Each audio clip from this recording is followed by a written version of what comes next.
મોટી કોકાવાવના સરપંચ પર કિન્નાખોરી રાખી આ ગુનો નોંધવેલ હાઈકોર્ટ દ્વારા ગુનો તદ્દન ખોટો સાબિત કરી ગુનો રદ કર્યો।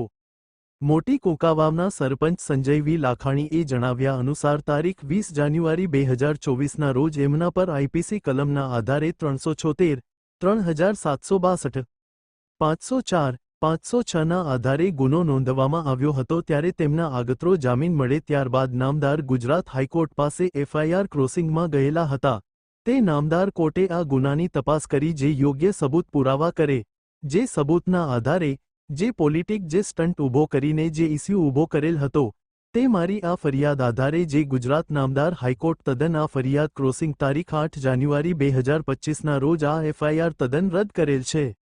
તે બદલ ગુજરાત નામદાર હાઈકોર્ટને તેમજ સરપંચ સંજય વી લાખાણીએ આભાર વ્યક્ત કર્યો હતો જે મારી ઉપર આ રાજકીય કિન્નાખોરી રાખી આ ગુનો નોંધવેલ હતો અમારી ઉપર તે આ ગુનો તદ્દન ખોટો સાબિત કરી અને ગુનો રદ કરેલ હતો ત્યારે સરપંચ સંજય વી લાખાણીએ સંવિધાનનો ખૂબ ખૂબ આભાર વ્યક્ત કર્યો હતો।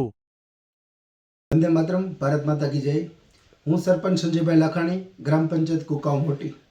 તારીખ 20/1/2024ના રોજ જે મારા ઉપર આઈપીસી કલમોના આધારે 376, 376(2), 504, 506ના તહેત જે ગુનો નોંધવામાં આવેલ હતો તેમને મને આગોતરા જામીન મળે ત્યારબાદ અમે નામદાર ગુજરાત હાઈકોર્ટ પાસે એફઆઈઆર અમારી કોશિંગમાં ગયેલા હતા। તે નામદાર કોર્ટે આ ગુનાની તપાસ કરી યોગ્ય જે તેમના સબૂત પુરાવાના આધારે તેમજ જે પોલિટિકલ એક સ્ટન્ટ ઊભો કરી અને જે ઇસ્યુ બનાવેલો હતો